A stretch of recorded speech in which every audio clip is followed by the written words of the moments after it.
This picture was photographed in combat zones by cameramen of the Mediterranean Allied Air Forces and by pilots of the 12th Air Force, who, during missions against the enemy, operated automatic cameras in their planes. Behind the pilot, shooting forward and back. Under the wing.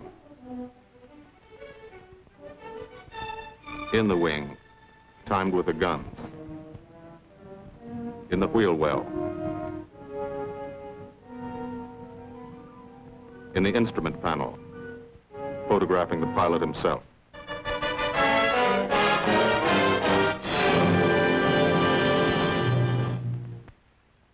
The commanding general of the United States Army Air Forces, General Carl Spaatz, has asked me to tell you something about this picture. I don't think I could do any better than just to read from his telegram to me. Thunderbolt was made in 1944. That's ancient history. It was made about one fighter-bomber group in the Italian campaign. It happens to be an American group. But the same story could well be told of the Royal Air Force groups which participated so gallantly in the same air offensive. As a matter of fact, the story belongs to all men who fought for freedom and did it a long way from home. Signed, Spaatz. Thank you.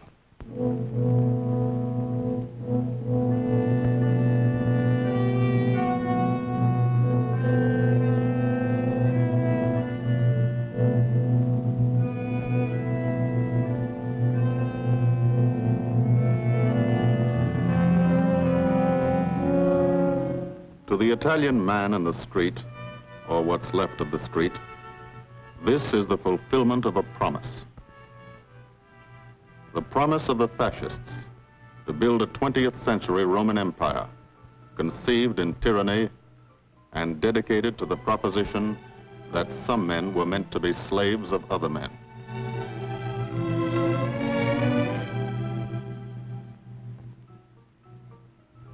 Special victims were the children. They saw things not meant for children's eyes.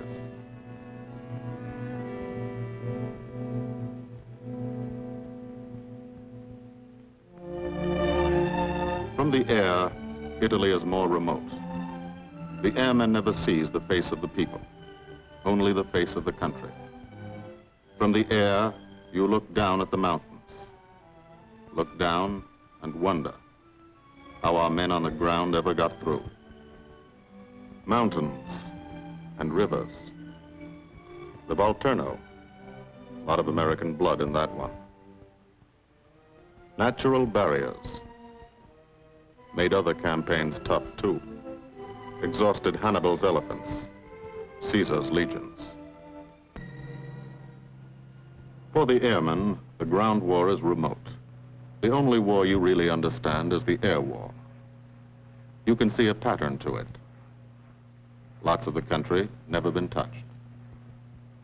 Little towns that walk the ridges, like tightrope artists to keep from falling off. This one didn't matter. When something did matter, that was another story.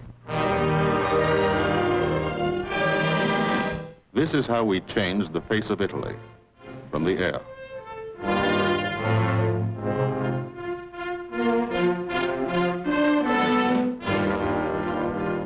They boasted Italian trains ran on time. Not these. This is what we did to the face of Italy. There's a story behind why we did it and how we did it. The story starts on an island, 60 miles off Italy's coast. The island of Corsica.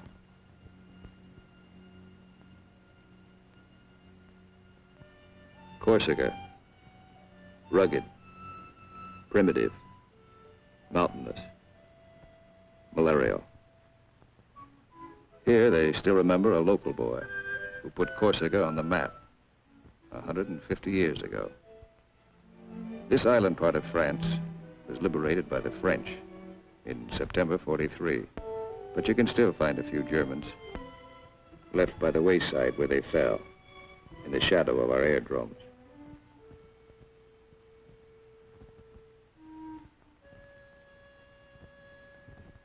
Alto Air Base. Sunday morning. Here, Sunday is like Monday, and Monday is like every other day in the week. A working day.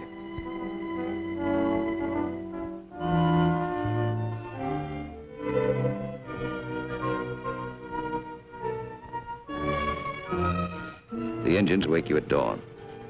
In your sack, you can hear the crew chiefs pre-flighting your planes, getting them ready for the day's missions. This is how you live when you're an airplane driver, fighting an air war, 20 minutes from the Germans in Italy. You're used to it. You've been washing out of your helmet since July 42. From the Holy Land to Africa, across the desert, Egypt and El Alamein, to Libya and Tunisia. 1,300 miles. You moved when the infantry moved. Sicily and Italy. 58 moves in 2 years. Now Corsica. This is the best deal you ever had. Call it the country club.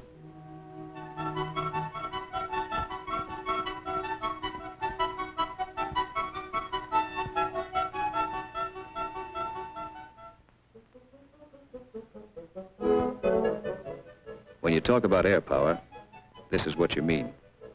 You mean Spanky Manda. Major Francis S. Manda of Metmore, New Mexico. Squadron operations officer. Not a desk job. Got over 170 missions, working for 200. He's 22.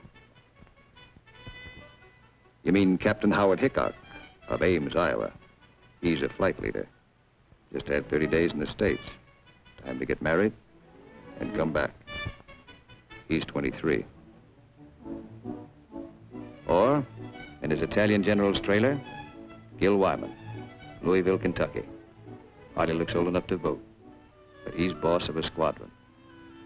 He signs his letters, Gilbert O. Wyman, Lieutenant Colonel, Air Corps, commanding. The old man. He's 24.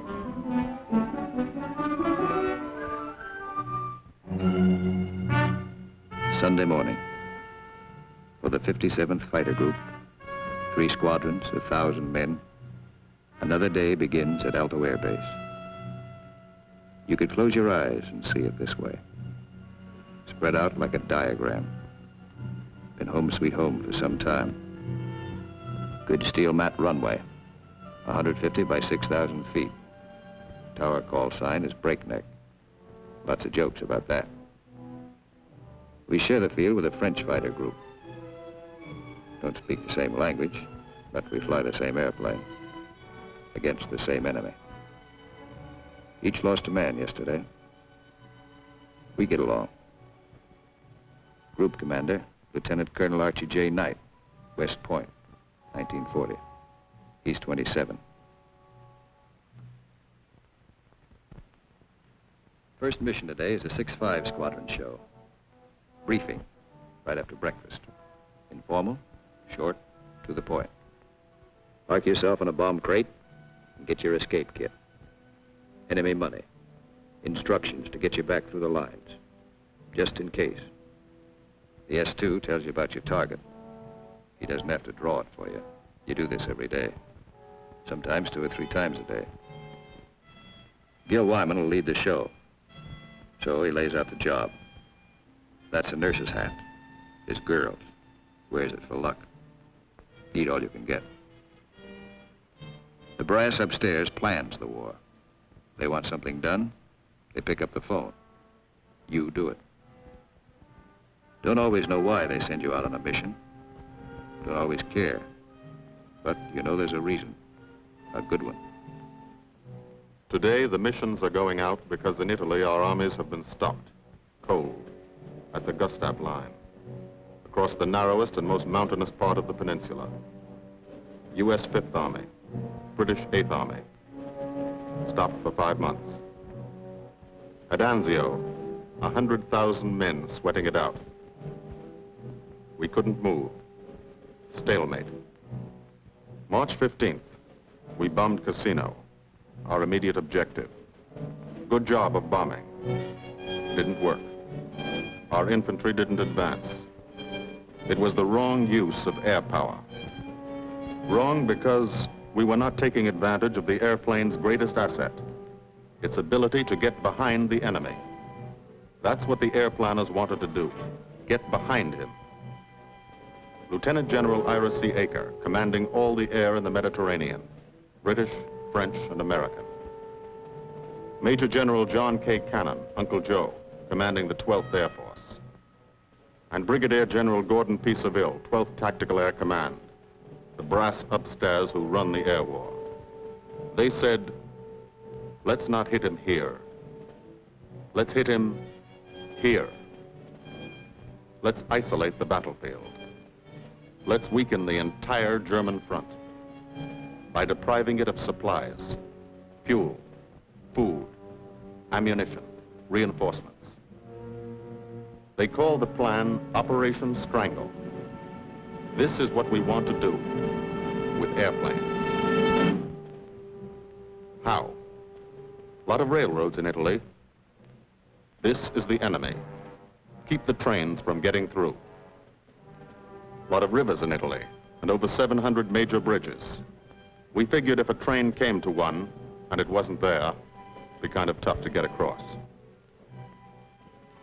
Medium bombers got many of the important ones, but bridges are long, narrow targets, difficult to hit and destroy. Took a lot of trips, bombs, planes, men. We started to use a special weapon. A fighter bomber, the P47 Thunderbolt. One engine, one man, one bomb on each wing, extra fuel tanks for range. 6-5's crew chiefs taxi from the dispersal points to the end of the runway. Line up the squadron.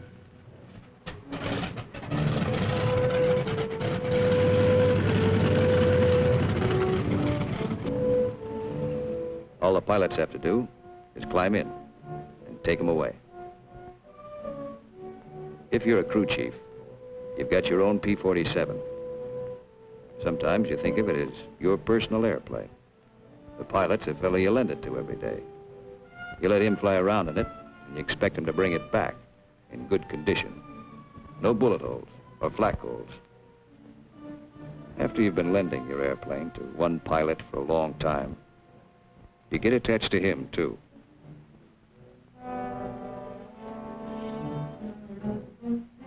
If you're a pilot, no matter what your rank or how many hours you've had, what counts here is the combat flying you've done. Unless you've done plenty, you're a beginner. You're called a sprog. And you remain a sprog until you're wise to the tricks of the trade. After you've put a few missions behind you, you become a sport. Then, with plenty of action, 50 or 60 missions, if you're still around, you're promoted. You become an old sport, a veteran. The big shots, like Gil Wymond, are called wheels. No one knows exactly why. This fella's a wheel, too. Says so in his plane. Major Richard O. Hunziker of Tucson, Arizona. Got 179 missions. Your crew chief can't go along, so you always like to tell him what you're going to do. Got a triple threat mission today. Each section's going after a bridge. I'll come in on a course of about 40 degrees. Same old thing. Go out there and dodge around in the ack-ack. Dive bomb out of a left-hand turnabout and carry the bombs right on down. We're flying top cover on the other two sections while they bomb, and then we go in ourselves. Weather's supposed to be Cavu, so maybe we'll have a good show.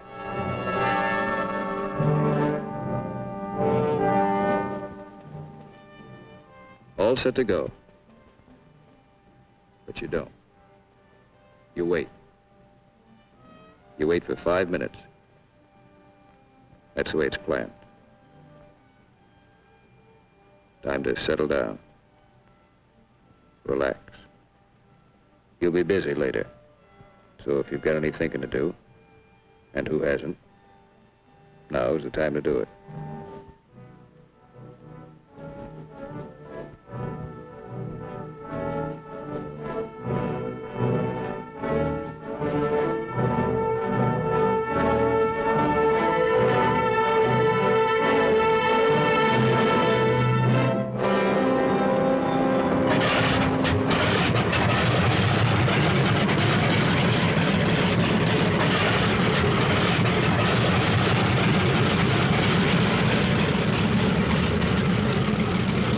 hold this till I get back.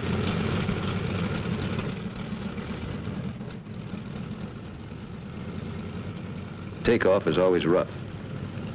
Thunderbolt's a heavy airplane. Besides, you've decorated it like a Christmas tree. Belly tank, rockets, guns, 500-pound bombs, cameras. Hello, Breakneck. Cola Leader here. We clear to take the runway for a takeoff. Over. Roger, Cola Leader from Breakneck.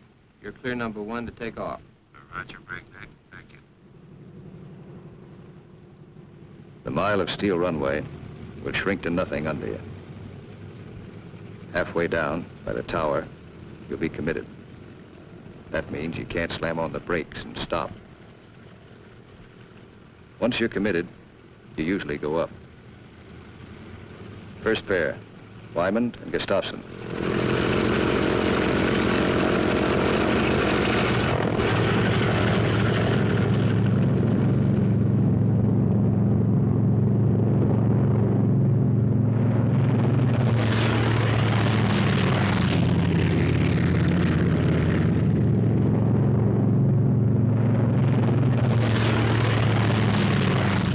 First pair off. Second pair taxis out. Goss and Burgess.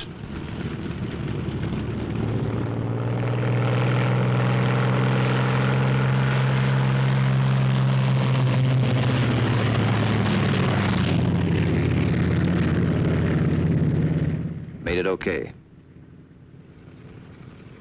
Manda and Richardson.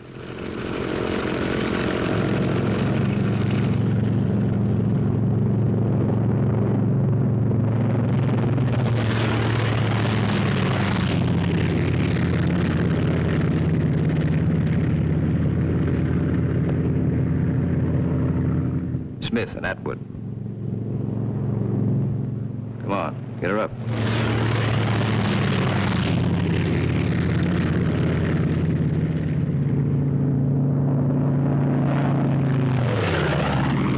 Hickok and Morrow.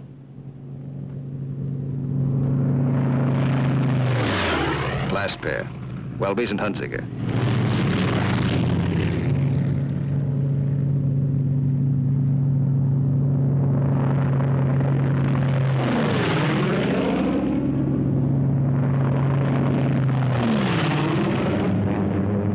The squadron is airborne.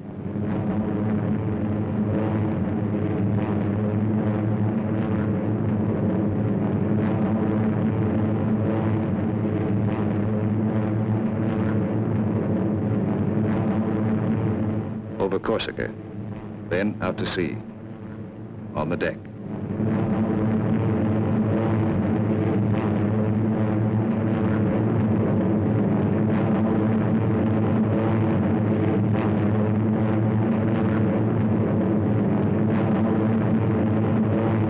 "60 miles east to Italy.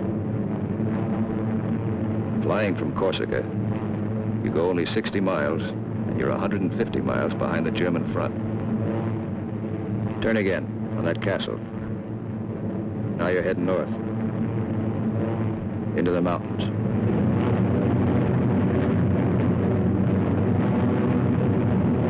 Leader section, red section, black section. Formation flying, a game of follow the leader, the squadron leader. He navigates, makes the decisions. Doesn't tell you what to do, does it? You follow, wingtip to wingtip. He turns, you turn.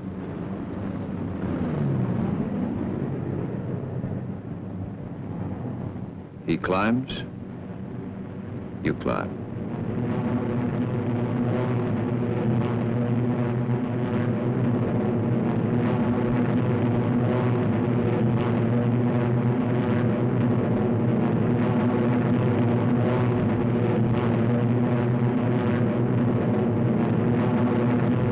Climbing still to 10,000 through the clouds.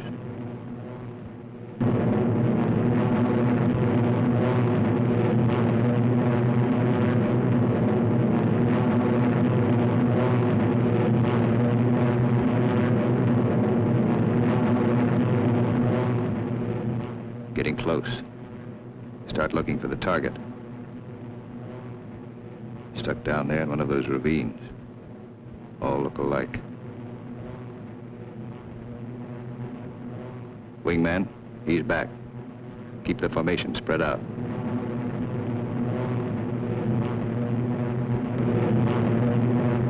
There's a checkpoint. That road. Follow it down to the river.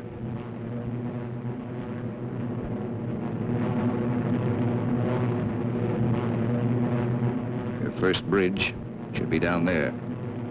Somewhere.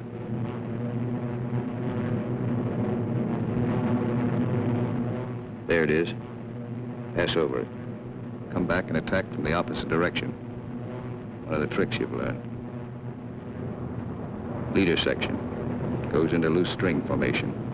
One plane behind the other. Then, Wyman peels off.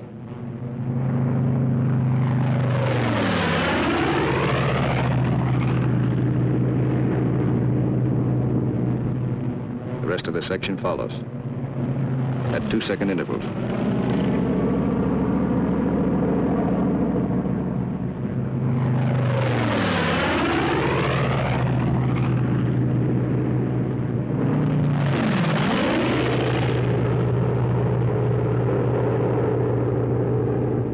Last man goes in. No bomb sight in the P47. Pilot does his own aiming. Bomb bursts from the planes ahead. Couple of misses. Direct hit. I hope your aim is good.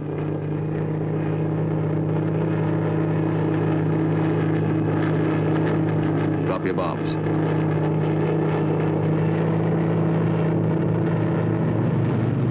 Pull out. They black you out for a second. Blood drains from your head. But you're young. It comes back fast. You're all right now. Leader section reforms. Top cover. Watch his red section bomb. A miss.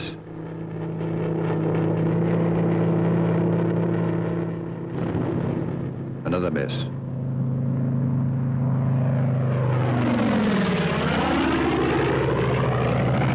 A hit.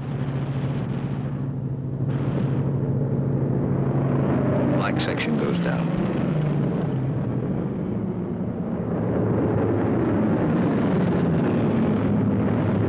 Straddle the target. Concussion should do the trick.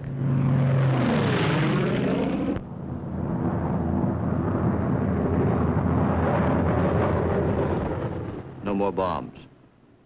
Still got plenty of gas. Plenty of ammo. Go on the prowl. Ease down on the deck. See what you can find.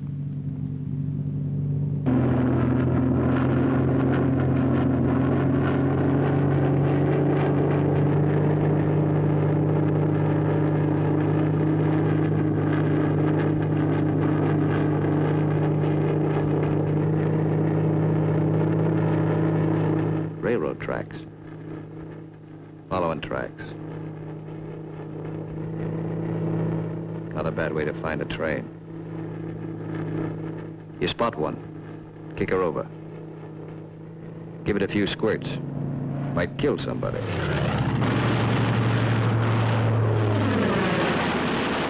Bust the locomotive first. Train can't move now. Let's see what's in those boxcars. 12 of you. You'll all crisscross in. Everybody takes a few passes.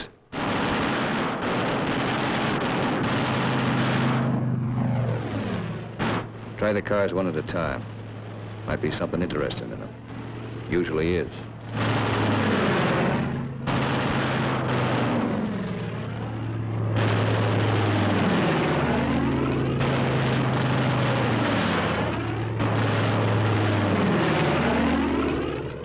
Got it burning nicely now. Take another pass. For luck.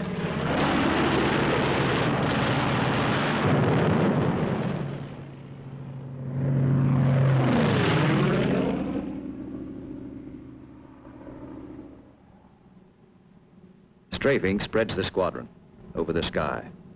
Every man his own general. Looks like we're out of trains. Lighthouse out there. Wonder if I've got any ammo left. Yep. Radio station. Blow out a few tubes. Somebody in that field. Don't know who they are. No friends of mine.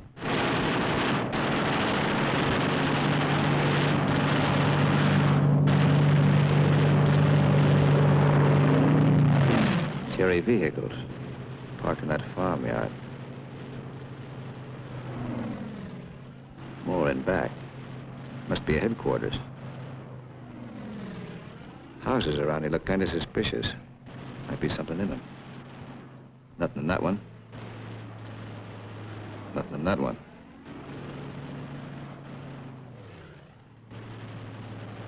Could be wrong. Nothing in that one. Uh-oh. What do you know?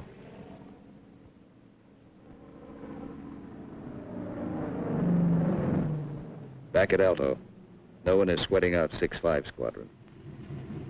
6-6 is taking off.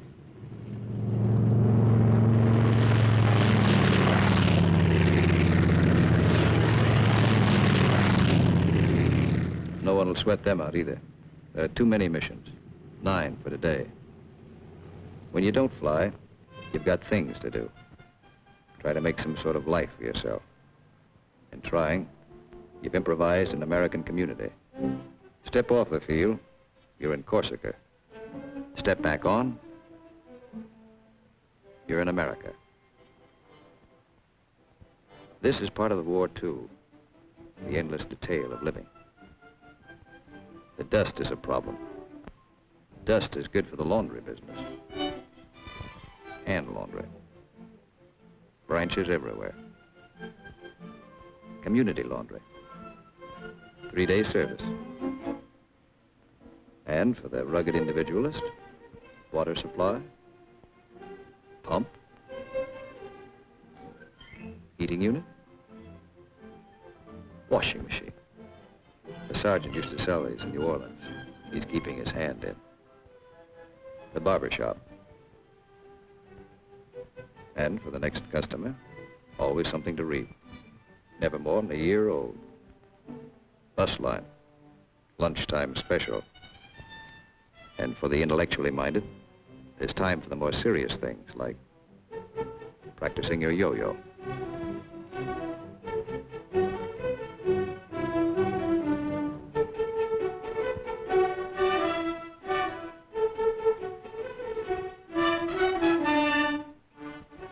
If there's anything you want, don't ask for it. Build it. Build as though you'd be here forever, knowing you may get orders to move tomorrow. 6-6 found this canyon, made it their living area. Nobody said they couldn't. Nobody says you can't have a house. Build it. Nobody says your squadron can't have a beach club. Build one.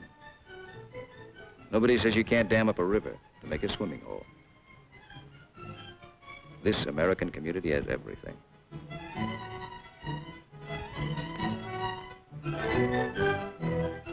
When you come off your shift and somebody else is carrying the ball, you try to relax, enjoy yourself. In danger a couple hours a day, the rest of the time, you're out of it. Beach club's a busy place.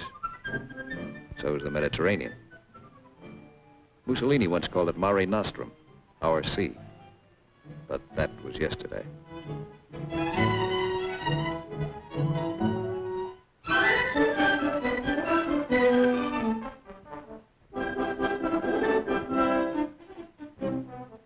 The yachtsman.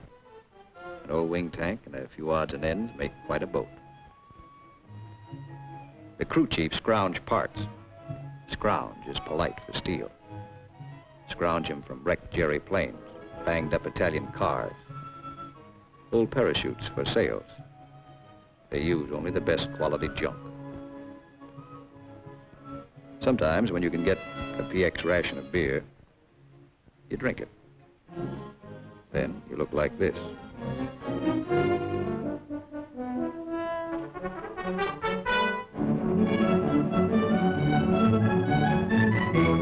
Alto's the best steel you ever had. The country club. Lot of laughs, lot of sun. Your American community has everything. Except the things you really want. There are times you'd rather be flying than waiting around, killing time. Because when you're flying, you don't have that feeling of the days, and weeks, and months slipping by. Slipping by and leaving you standing still. These are your years. Years to get started, find yourself, your job, profession, get married, kids, home of your own. These are the years that count. So, you have your pets to give and receive affection. In return for affection, sea rations, bug powder. As always in affairs of the heart, some have peculiar tastes.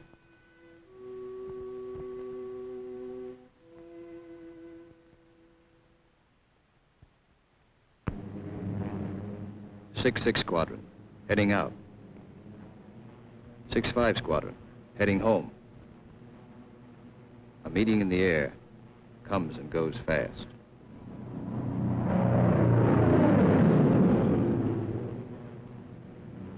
Six-5, leader section. One plane light. When you reformed after strafing, you noticed it. Nobody saw it happen. Maybe he spun in, maybe he bailed out. You'll think about it later. Now you're waiting for that first sight of home. That's Sarago Air Base. That's Bavenko. You're on your own street. Alto's first turn to the left, 3 fields down. Keep the formation tight. When you fly over those other outfits, you want to look good. Show them how it's done.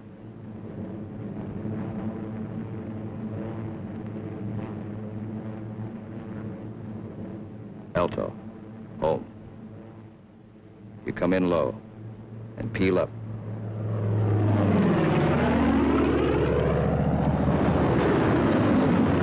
You peel up to reduce speed. Space the planes 20 seconds apart for landing. Second and third flights go on past the field. They'll circle back when the first flight is down.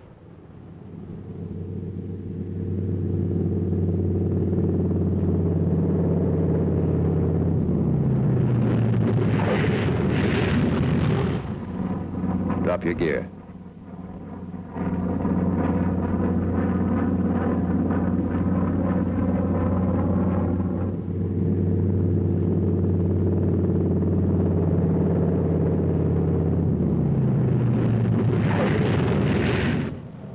Second flight peels up. Third flight will circle again.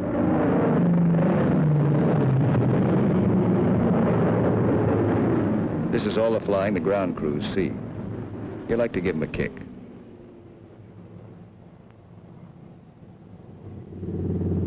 Sometimes you're tired. Land them rough.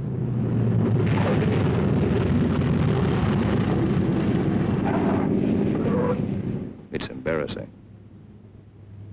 The colonel's not happy about the flak holes. New airplane.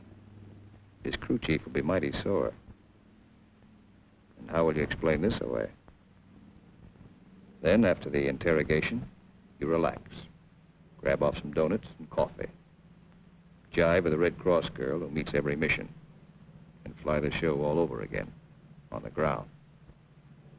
Wyman goes back to work at being a colonel. Missing an action report to sign. A telegram from the War Department has to start somewhere. By mid-April, every rail line in Italy was blocked. We drew a line of interdiction across the country. No train could move south of it. South of it, the railroad system was dead. But the German had to keep the supplies moving. still had highways. He took to the roads, so we took to the roads.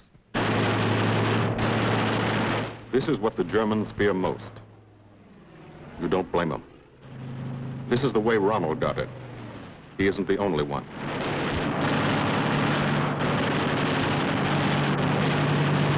When you clobber a highway, you burn plenty of ammo.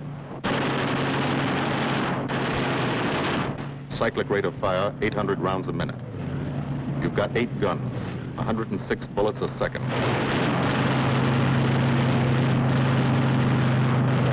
Rockets.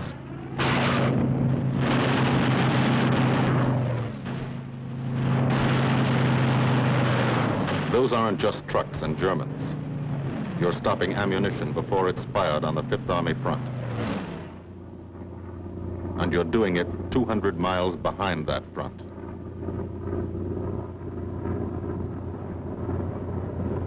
In the weeks that followed, from Corsica to Italy was like a trip to the corner drugstore. You could do it in your sleep. We averaged 8 and 9 missions a day at the 57th. The French flew about as many. Lafayette Escadrille, the 324th, the 86th over in Italy, the 79th next door. It was good to look up and watch them go by.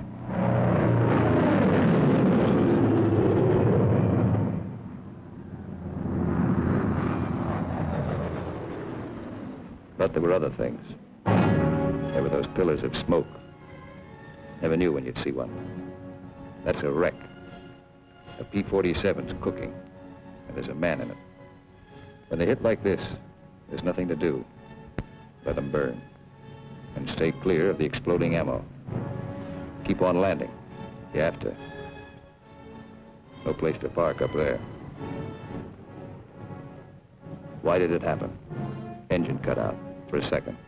200 yards from the runway. 200 yards from home. Flak damage might have caused it. You'll never know for sure. All you know is, for some, the war is expensive. You wish the people back home could at least see it.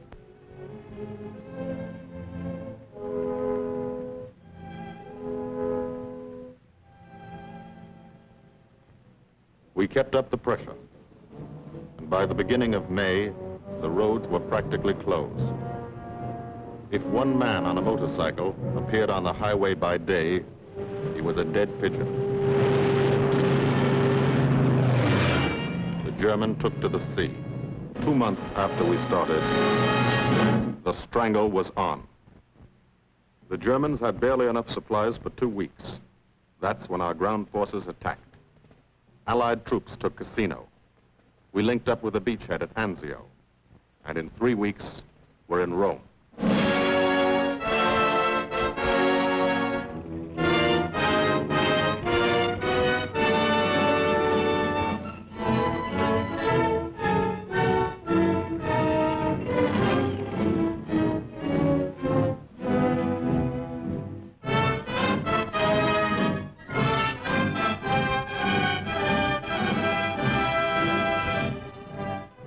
The men on the ground pushed north, and as they moved up, they saw what had been done to help them. 10,000 enemy vehicles, destroyed or damaged.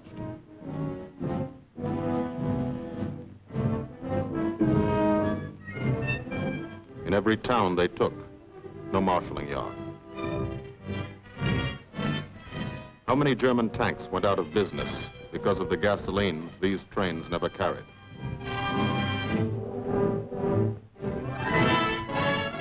They advanced, and they saw the bridges. How many German shells were never fired because they couldn't get across the rivers?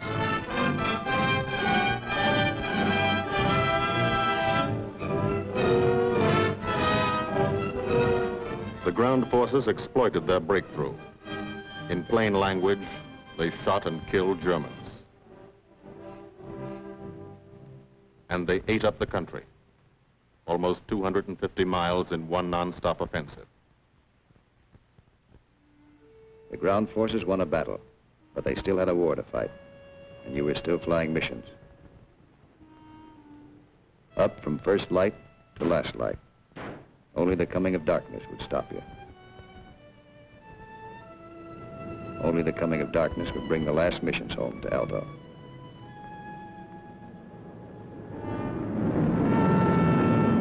Then the long work day would end. Some men hit the sack early. And some spent another quiet evening at the club. Colonel Wyman's Country Club for airplane drivers. Everybody has a good time, stay in bed till 9:30. Sit around at the pub, Colonel Wyman's Country Club. You and me, we'll run to how I love thee.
If I had been a commanding general in World War II and I had something to worry about on the ground that had to be strafed, had to be a low-altitude fighter and a medium-altitude fighter and a high-altitude fighter, also built to drop bombs, there'd been no question but what I'd picked the P47. Now you'd probably find other pilots that might stick up for the P38 or the P51, but those airplanes could not do everything that the P47 did. The P51 was a glamorous, smaller airplane that was very good at low altitude combat. It was certainly not the strafer, because we had 850s on that 47. No other airplane had that much firepower. Nor could the P-51, after it got above its critical altitude, which critical altitude is the altitude that an airplane can take its highest amount of horsepower. And then it starts dropping off because of lack of oxygen. Well, the P-47 had that turbo supercharger that would take the M models, for instance, and the Ns, could take that to 32,000 feet, still pull full horsepower, and which was a big advantage. The visibility in it was good. The fighter protection was better than, the pilot's protection was better than in any other fighter airplane of World War II. It had more speed in a dive than any other airplane. It just, I think, was a great fighter airplane. The P-47 was probably, what was the heaviest fighter that they built. It weighed 14,000 pounds loaded when you were going to take off on combat. And it carried 8 guns with 425 rounds in each gun. And this was, no other fighter carried that. The P-51 had 6. And the P-51 used theirs, we didn't get the stoppies they did, because they had to lay their gun sideways and ours were straight up. And it would outdive anything except a jet. It would outzoom anything. It would, you could catch anything in a dive. In fact, you had to be careful. If some guy went in the clouds, you better pull away, because you might go by him. And then he might shoot you down. So the last one we got was, actually it was the best propeller plane that was actually in the war. I think it was clocked about 470 or 480. I think the 351 is about 460. And we were the fastest, actually it was the fastest plane that they had. And it would carry, beautiful for dive bombing, and it would mush some, but you could carry a good load, and you rolled over. Didn't have to worry about any ground fire bothering you too much, because you had an air-cooled engine, and it would zoom off the target without any problem. And you didn't have to worry about belling it in any place. That big engine was right in front of you. It would go through anything, unless you hit a tree. And if you landed it wheels up, it was just like landing otherwise, except you stop quicker. So a fellow told me. I didn't happen to do it, but so he told me. And they would really take, like I said, really take a beating from being shot up or anything, more than any other aircraft. They were really a tough bird. It actually broke the back of the German fighters. Almost all the 8th Air Force were 47s. They finally came back and they transferred over to 51s. But by that time, most of the real good German pilots were shot down or were doing something else. We were almost entirely there to support troops on the ground. In my case, we were in what we call 29th TAC. The 9th Air Force is organized into 3 tactical air forces, 9th, 19th, and 29th. And 9th was on the south end, 19th was in the middle, and 29th was on the north end of the U.S. forces as we were going across France and Germany. And so we supported the troops that were in 9th Army. We had radio contact a lot of the time. Sometimes we were given a specified target to go, like the Rohr River crossing. There was a place in the little town of Jülich, J-U-L-I-C-H, in Germany, where there was a place called a sports palace. And the Germans had fortified that. It was a kind of some of the old-fashioned forts, a ring, and there's also was a flak tower there that had been built, and they were trying to build a bridge across the Roar River there, and they were getting a lot of problem from the fire from the sports palace and from the flak tower. So our job was to go in there and knock that out. That was a specifically brief target when we went.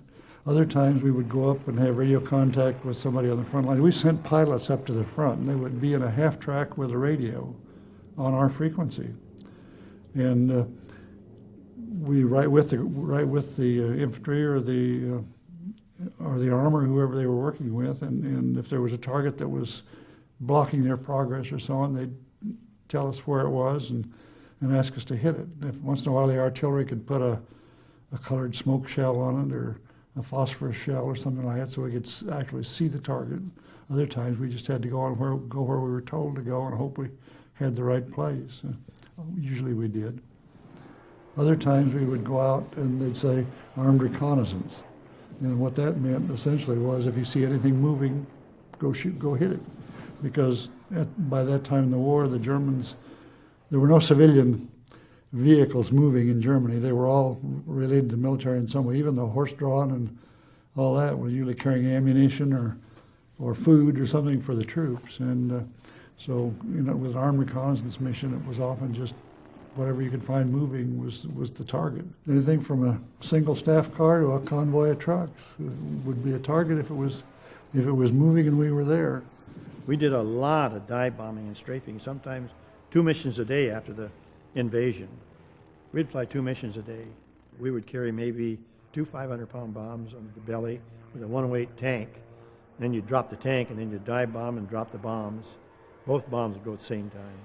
And one time we wound up in the bulge, and we weren't supposed to. We were supposed to be working outside the bulge, so we were in the bulge, and we ran across a whole bunch of trucks and hay racks with gasoline on them, and the group was supposed to go on out.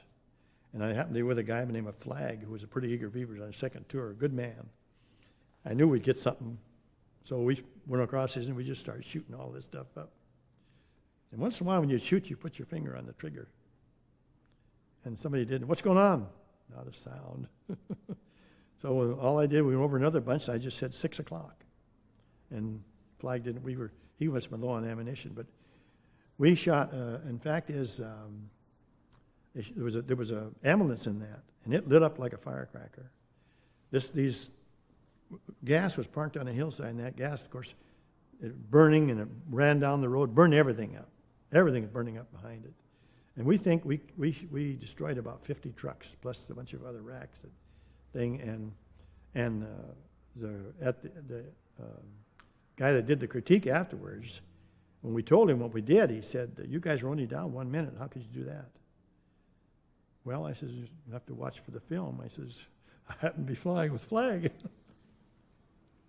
So they saw the film, and they said, okay, we see what you guys did.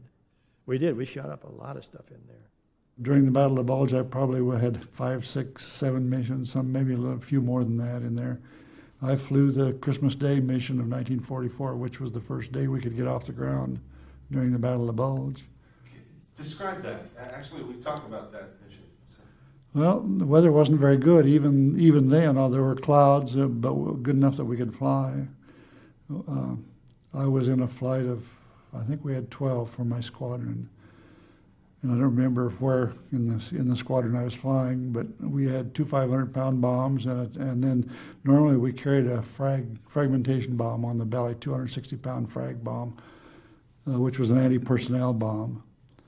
And we were just up there to talk by radio to the troops on the ground and do whatever they needed to have done. And our target ended up being a row of, I think it was 5, might have been 6 Tiger tanks that were parked in an open field with snow on the ground. So they were very, very visible, parked in an open field. And I think probably because of the fuel situation, the Germans had no fuel. They were out of fuel. And they had parked them there and lined them up and were using them as artillery. But those were our targets, and it's a kind of a story in my group, or my squadron. I just saw the guy yesterday. Dropped a 500-pound bomb right down the open hatch of a Tiger tank. It just happened to go right in the hatch. And I watched it hit, and I watched the tank blow up. But the tanks weren't moving anyway, so there wasn't much left of them when we got done. And then you would strafe, we call them marshalling yards. It's a gathering of many, many rail things there. We'd shoot those up, and trains, shoot up the trains, and it's kind of interesting to see those things blow. We just spotted this train. You could always spot the steam or the smoke from the train, and we spotted the train coming out of a tunnel. And he called out, we started to run on it. The train saw us coming, and he backed into the tunnel. So we went off a little while, and then we came back, and he had just started out again. So we caught him just far enough, and then we blocked both ends of the tunnel. He tried to back in. We got the locomotive and some of the lead cars and blocked it. And I don't know what he was carrying, probably ammunition. But the trains would have flak cars on the trains. They would have a box car, and they could drop the sides, and the gun would pop up. So you never knew which one was which until they popped it open and started shooting. Another time, when I was leading a flight, we were sent out for a specific train that they knew was carrying important ammunition and so on to the front. And the whole squadron was looking for it, and I was the only flight left with bombs by the time we spotted the train. He shut off his smoke as soon as he knew we were there. They had a way of capping the smokestack to hide themselves. I had to dive bomb across the train instead of lengthwise of it. But we managed to cut it in two and stop the train and then get another run at it. And the guys behind me got a better run than I did. One guy still talks about how many fish he claimed that day because his bombs went in the river. But you just took what they gave you. We would usually go across the train. It was a cardinal sin to go lengthwise, although I did it once. And we were down around Frankfurt, but you usually go across the train, and you just form a target practice there, just keep shooting the stuff up, And this one happened to be down around Frankfurt, and the guy parked it right by a hill. There was a hill up this way, so you couldn't very well go this way, and not this way very well either. So I went lengthwise, and I really shouldn't have. And I was firing on the train and shooting stuff up. I just started to pull up, and I saw the ack-ack firing at me. So I dumped my nose, and it's just fired right at the ack-ack. And one of the shells hit a wire going across above the train. And I hit that wire too with the plane, because I was pretty close to the train. Then when I pulled away, I looked at my wing, and I saw a hole in about half inches diameter, maybe an inch in diameter. And I thought, well, maybe I got an ack-ack underneath there, because I had that happen one before, and I blew a hole about 6 inches in the bottom and just a couple inches in the top. So I got home, I landed, and I seemed like I was using an awful lot of gas. And I couldn't make the speed I thought I should be making with what I was doing. And so we finally got back, and I landed, and the guy said, "What were you doing?" I said, "What do you mean?" He said, "You taking out highline wires?" I said, "What do you mean?" I got out of that plane, and the leading edge of that left wing was cut about, at least a half-inch indentation, most of the leading edge. And apparently the prop was wrecked, and I apparently hit this wire with the prop. The prop took it and must have taken it around and snapped it on top of the thing, and then it fell off. Had it been a little longer and wrapped around the wing, I probably never got home. And they had to change the cowling and the prop and the left wing, and it was pretty badly damaged from this thing. I can recall a mission where we were strafing. There were about 4 or 5 large trucks. They weren't semis. They were big vans on a truck chassis, and just going down the road in convoy, and we were strafing those, and they were coming to an intersection, a 90-degree intersection in the road, and in one corner of that was a woods. And as my flight commander was pulling off the target, he just happened to look down the woods and said, "Hey, that woods is full of airplanes." So next time around, he made a pass on the woods, strafing. And we hadn't had a shot fired at us till then, and then the whole sky lit up. And he got 104 or 5 holes in the squadron commander's airplane in the process, lost a cylinder off his engine, And I lost his radio. I was flying his wing, and he hollered at us, "Don't come in," and none of the rest of us did. So he's the only one that got hit. But he got it home with 104 holes in the airplane and one cylinder missing off the engine, and so on. And the next day they went back out and bombed the airfield itself and knocked it out. But they were using the two roads, the intersecting roads. They were using them for runways. There wasn't any of them that really gave us any trouble that I remember. We got a lot of them in the air. We'd go out and get 36 in the air, and some 51 group would go out and get 15 or 20 on the ground. And Schilling says, "Hey, we can't do that. We got to get them in the air," and we did. Well, one time we ran into a bunch of 190s, and I got one, and we got 15 out of 20. And one guy chased one guy, but he couldn't catch him. And we were on the deck, working on the deck, and I think we could outfly him on the deck. He couldn't get away from me. I could turn in and keep right with him, and so I just had him going, and he finally decided better get out than to get shot down. Well, one time, I was about 27,000 feet, and this 262 had knocked down a bomber, and he knocked down a P-51, and he bounced the 61st Squadron of our group, and they turned into him. And then the chase was on, and there was 3 groups that finally wound up chasing this jet. And I rolled over like this, and I saw him. I said, well, there's nothing I could do, so I just stayed up at 27,000 feet, because they were way out ahead of me. They headed east or west for a while, then they turned and came back east in an easterly direction. So I said, well, now's the time, and I dropped from 27 to 15,000 feet, and I come up behind him. I was out of range. 2 P-51s pulled up, probably within 30 yards in front of me. 2 of them right in front of me. I'd have been shooting, I'd have shot him down, but he was out of range. So I got on the radio and I said, we'll spread out, and if he turns again, we'll get him. So I moved way off to the left. And the guy made another turn. And when he made that turn, he was coming right at me. And notice he started climbing, and so did I, and I just started firing all the way through, and I kind of was firing all the way through when I was going up. And he went by me, and then I kind of fell out into an Emmelman because I'd lost a lot of speed. But I made an Emmelman up there. And then I rolled over like that to see the plane, and I laid down on it, went down again, and took some pictures of it. And so the guy said, well, the guy that got him spun out. I said, no, he didn't. I said, a pretty sloppy Emmelman. I said, I didn't spin out. And then Comstock said, is that you, Hotshot? I said, yeah, good for you. My first mission, I flew on the flight leader's wing, and I had to fly an old airplane, a Razorback, and everybody else had bubble canopies, and the Razorback didn't have as much fuel, so I had to carry a belly tank. And as a result, I had to, you have to use up a lot more fuel in the process of flying the mission. My first mission was to a place up in the Ruhr Valley. We carried 1,000-pounders, and they had chemical fuses on them, which meant it took 8 hours for them to detonate after they hit the ground. So I don't know what happened to my bombs. Well, I just dropped bombs and came home. It was a long mission, about 2.5 hours, which is pretty close to the maximum that we could fly the airplane without more fuel, more external fuel.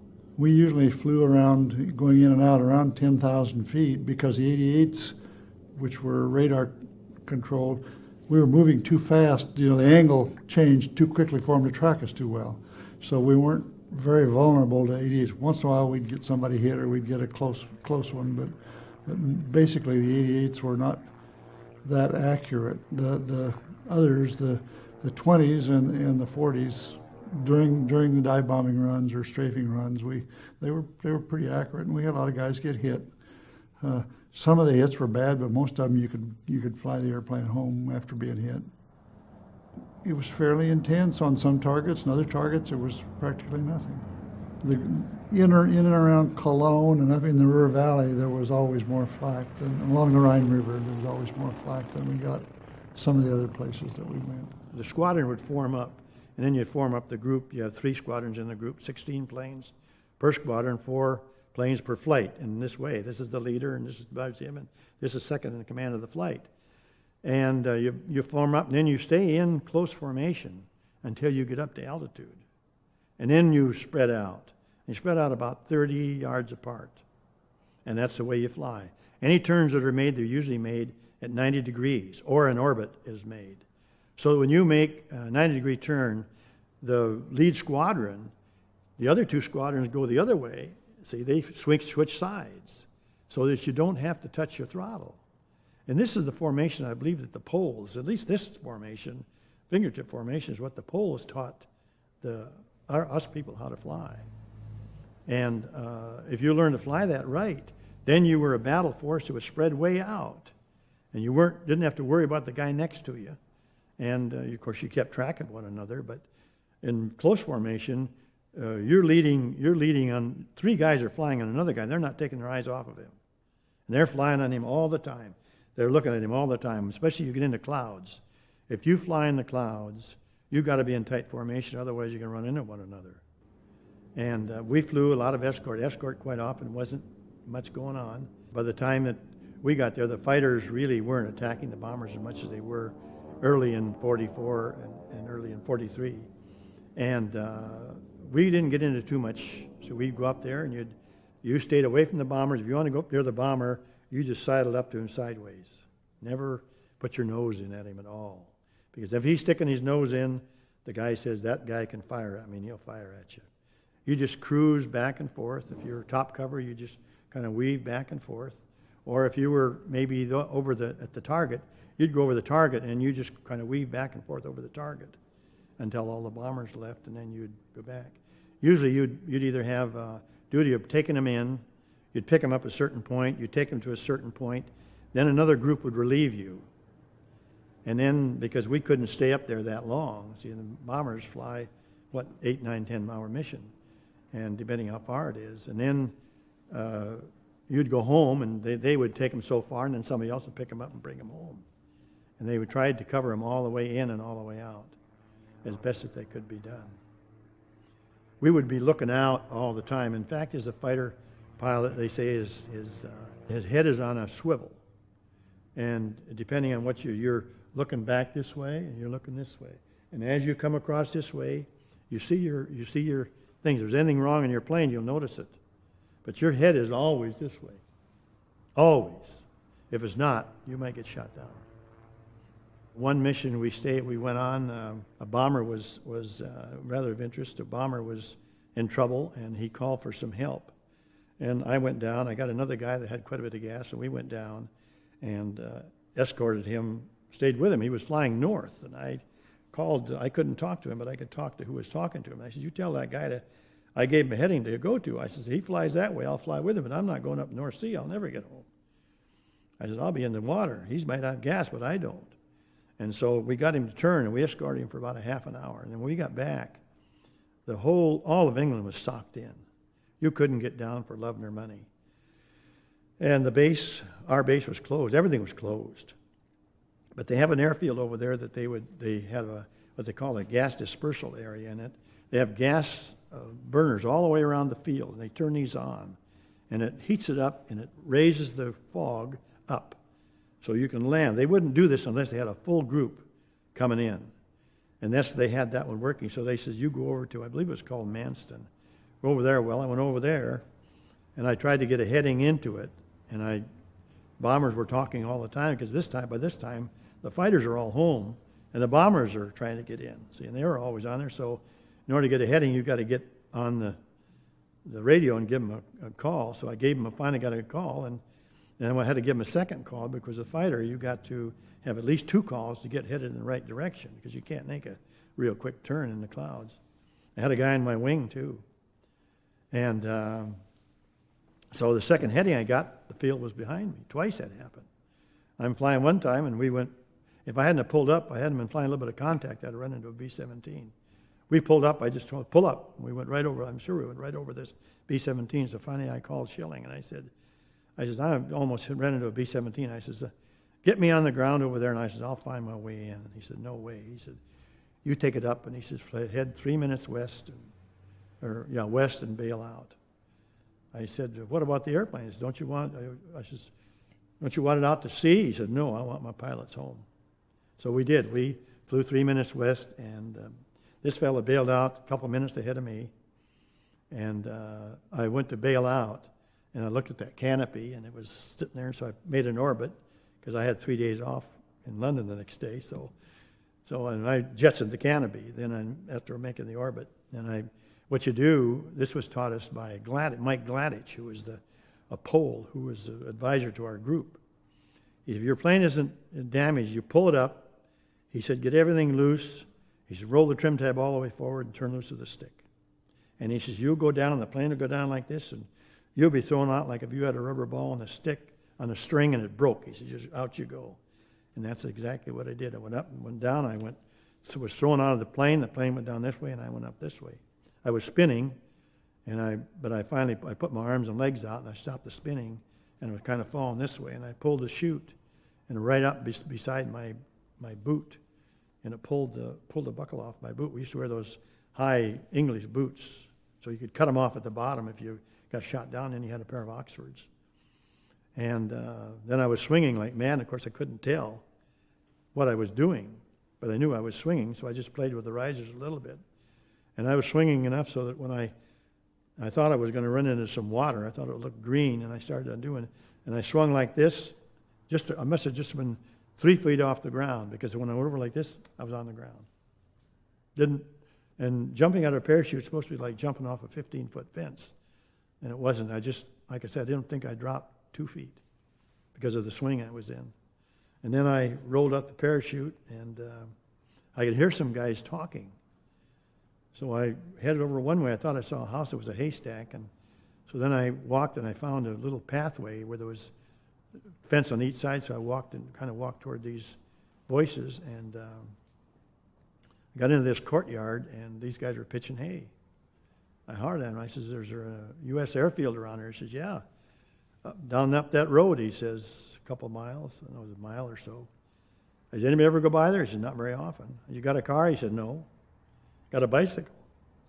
So he and the other guy we rode a bicycle. I rolled the chute up and put it in his garage, and we rode the bicycles to the field. Then I got a weapons carrier and had the guy take this fellow back and picked up my chute and went back to that field. And then the doc examined me and put the bottle of scotch up there and have a drink, he said. So I had a couple.